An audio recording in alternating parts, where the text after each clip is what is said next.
Alright, hey, what's up, guys?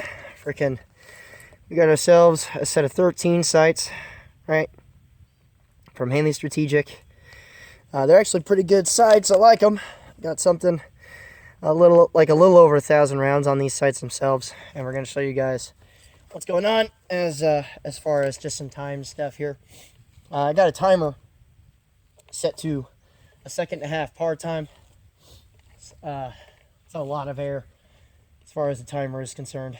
It's nice and cold, it's wet, and it's kind of miserable. My hands feel like concrete, but I don't give a shit. I actually care a lot. I'm cold and I'm thin, so but we're gonna see how it goes. Probably badly, but oh well, in for a penny. All right, so first round of the day is an abysmal 1.41. It's not too bad, I guess. Some of you guys are going to be like, well, I shoot and hit at 10 yards. It's about where that big guy's at like 0.6. All right, let's try one of the guys at 7.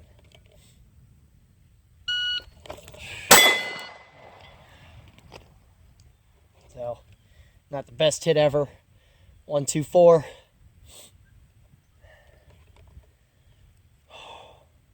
Try the guy on the right. And a miss. Yay. That's at 1.36, but I don't really give a shit. That was a miss, so sadness. Try again. Alright, there it is. At 1.42. Slowed down a little bit for that one. Shit. Cold. Alright, let's try the little guy on the left.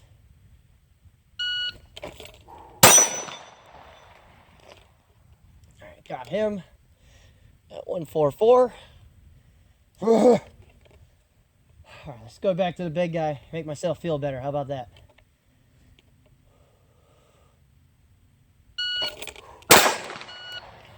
It was sub-second, but it was so low, I don't even really count it. Got him in like the pelvis. So, yeah, okay, that'll hurt, but it's nowhere close to what I was trying to shoot at. Let's try one more time.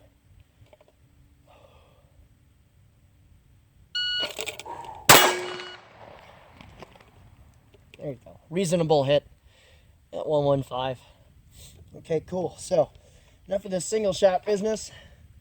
Checking how much ammo I got. Got 7 rounds. That's okay.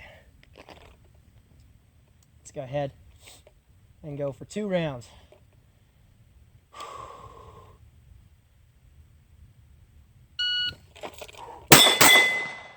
So 2 hits at 1.62. Okay, not too bad. Let's go for 5.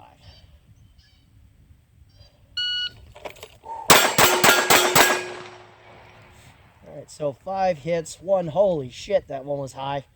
Up in the dome region at 239. So you know. Pretty sloppy draw, by the way. So, like I bobbled the shit out of it real bad. That's okay though. It's 239. Let's try to hit all 4 of these guys with 2 rounds apiece in a reasonable time frame here.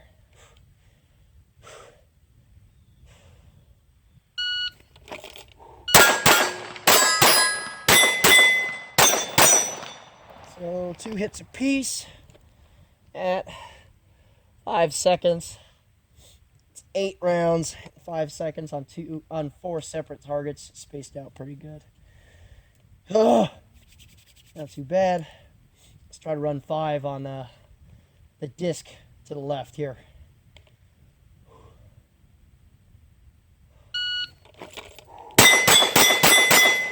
All right, that's 5.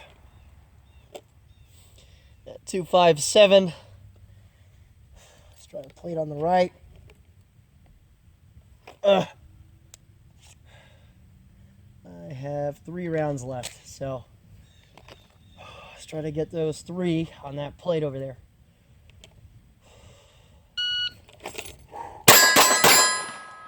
Alright. So, in slide lock. Oh, that was slow. 207. I'm cold as shit. Alright, so we got those in. Let's go ahead and back up a little bit. Alright, so we're about 30 yards now. Let's give this a shot. 2 rounds to start.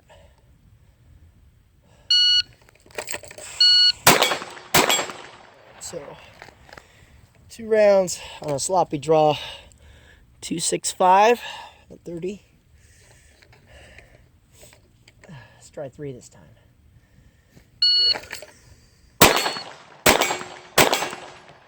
Real patient with that one. Almost a round per second at 296. Let's try again with 4.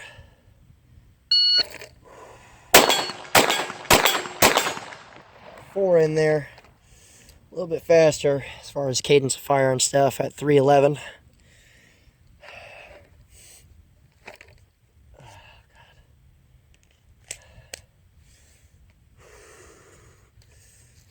Alright, let's start doing 5-round runs. Alright, let's try 5 this time.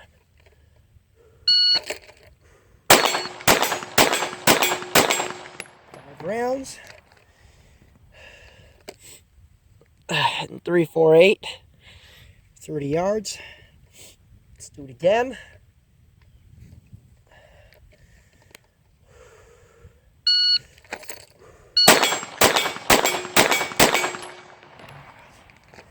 Yeah, 3, 5, 3 this time. I got the bullets for it. Let's do this one more time.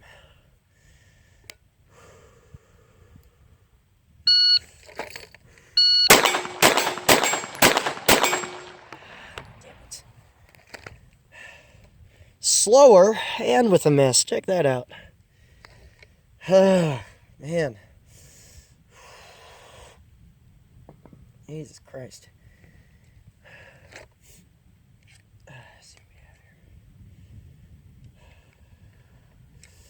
what we have here. Let's kind of end this guy off with a smaller target. 2 rounds.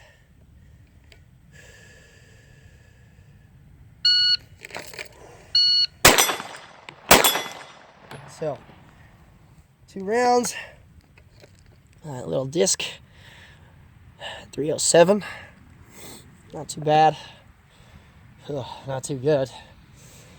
Alright, let's talk about this because I feel like shit. Alright, hey, what's going on, guys? Obviously, I'm visibly cold because I'm insane and I decided to come out here without a jacket of some kind. Like, I'm shivering, man. But even though I'm shaky, even though my hands feel like concrete and stuff, the sights are awesome. They really are. There are a lot of fiber optic sights that I've used in the past that do not pop as well as these sights do. Now, here's the thing. Like, I pretty much shot myself dry on that last one and then just flipped the camera around because I'm cold. But as far as these sights are, right? I actually like them quite a bit. You can actually see that the sights themselves, there's serrations in the rear, and there are also serrations in the front.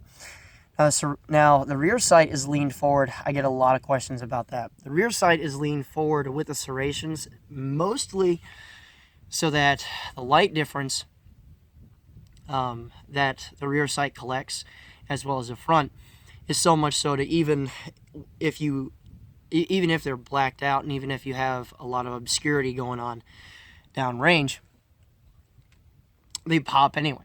So it's one of those deals where when you pop the gun out and you try to look at them, you can see them real easy. The only thing that I notice, me personally, and it is a training issue, is that they're designed to pop really, really well, and you're supposed to be able to at least pick out that front sight really, really quickly in that channel, that rear sight channel, because it's really, really deep.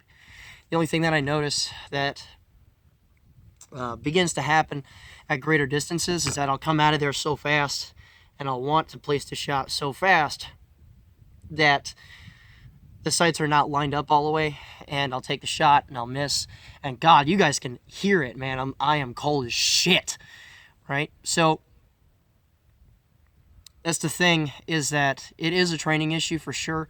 There are moments of greatness with these sights, and I'm getting more and more used to them, where I'm unstoppable, man. Like, if I'm reading them the way that they're supposed to be read, and I'm going quick as shit from point A to point B, you know, if I'm doing a fair weather shooter type of, if I'm in a fair weather shooter type of environment,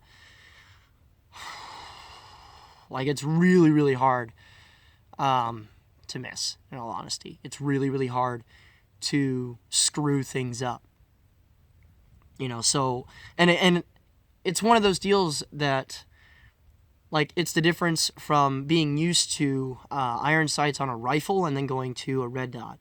It's so fast that for a while you're bad, like really bad, because you pick those things up so quick and you're just kind of figuring, okay, the sight's there, pow, and you're not doing this part right. You see what I'm saying?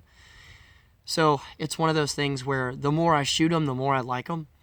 There are a lot of guys who question how good it is or not, depending on its, quote, weird design, but I really like what they did with it.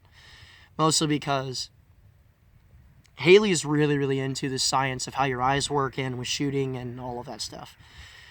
So the more that I shoot them, the more that I like them. I've run the slide off of objects before, and it just catches real easy. It's very aggressive in that, to where you could just run them off of stuff, and it doesn't even really matter. I was about to do that on this table, but I would have messed up the tripod and all that. But it catches very easily on all kinds of things. And they're pretty easy themselves to install, like all other Glock sights in the world. So I can't do much more than recommend them. You know, if you're on the fence about them, because when I posted on Facebook that I'd gotten these, a lot of guys were on the fence as to whether or not sights that expensive should be a thing and all that other stuff. And personally, I'd say go for it. Now, there's two different variants that I've seen so far.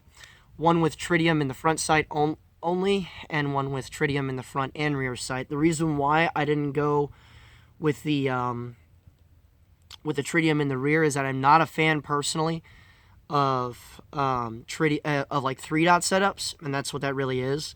If it was like a Heine straight 8 type setup to where there's just one in the rear, and there might be one there, I might have just missed it, right? But if there is one just in the rear, in the center of the channel, like at the very bottom, I would have absolutely gotten that. But I decided to opt for the one up front, mostly because I carry a light on my guns anyway. And for the most part, tritium gets washed out when I turn on the light anyhow, right? If it's remaining there, it's a good little reference, and it's glowing very faintly, so it works out. And I noticed that the tritium that's in this front sight blade, and I can't speak to the ones in the rear, it's there, but it's not obnoxious in that it obscures your target area. It's subtle, but bright enough to notice pretty well. And the thing is that it doesn't completely wash out when you kick a light on. So it's one of those deals where once the light comes on and stuff like that, it's a good little reference to have, and it's a good little contrast to the rest of the blackness and what's being shrouded by the light and all that stuff. And it's a good contrast to your sights themselves. So personally, I can't really recommend them more. The more I shoot with them, the better that they are. I'll probably give you guys an update, because these will stay on this gun either until they or the gun dies. And if I get any craziness about how they're shifting or anything like that, I'll let you guys know. If they continuously walk out or come loose, I'll let you guys know. But I don't really see that happening. You know, both sights were applied fairly easily, and the cool part about this is that there's a rear set screw, which helps out a lot. As a lot of you may or may not be aware, like, I drop guns, I run guns off of barriers and things a lot, to include like belts, tables, that kind of stuff. So I'm not kind to my sights, especially on a pistol that I carry. So, you know, it works for me. And hopefully this was helpful. So, you know, either way. Now, if you guys want to learn how to use said pistol, we have we definitely have classes available. The next set of pistol classes that we do is Pistol 1 and 2, and that'll be out in Arkansas. That's at the end of March through the very beginning of April, like the 31st through the 3rd. So we have like 1 Pistol 1 slot left, and we have something like 5 Pistol 2 slots left. The Pistol 2 deal is a prerequisite class. You need to have either one of our Pistol 1 classes or an equivalent, right? So shoot me an email if you got previous training experience and stuff, and I'll let you know, essentially. Because if you've taken Pistol 1 classes before, like a lot of them, and you want to take Pistol 2, I personally advise against it, only because you miss a lot of stuff that goes down in Pistol 1. We have our own little particular views and all that, but it's your choice too. I'm not going to stop you, right?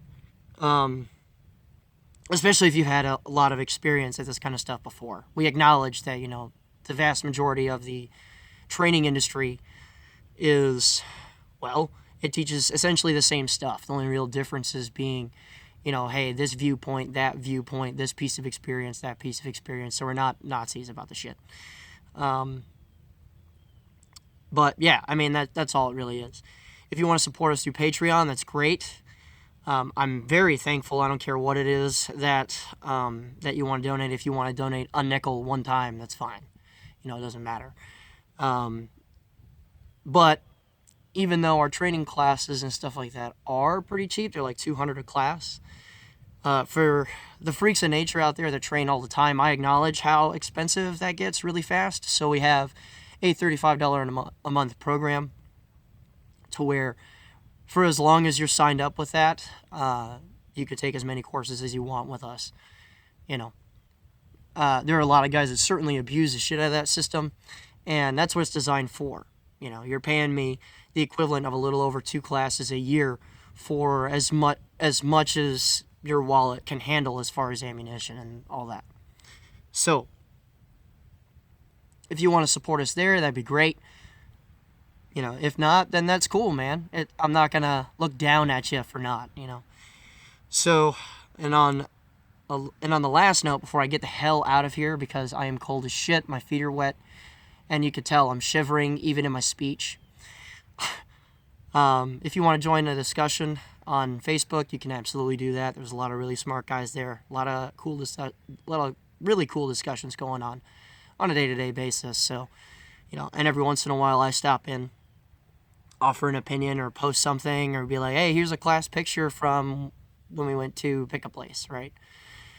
So, you could do that as well. If not, remember guys, a regular guy's firearm is the last defense against tyranny. Be easy.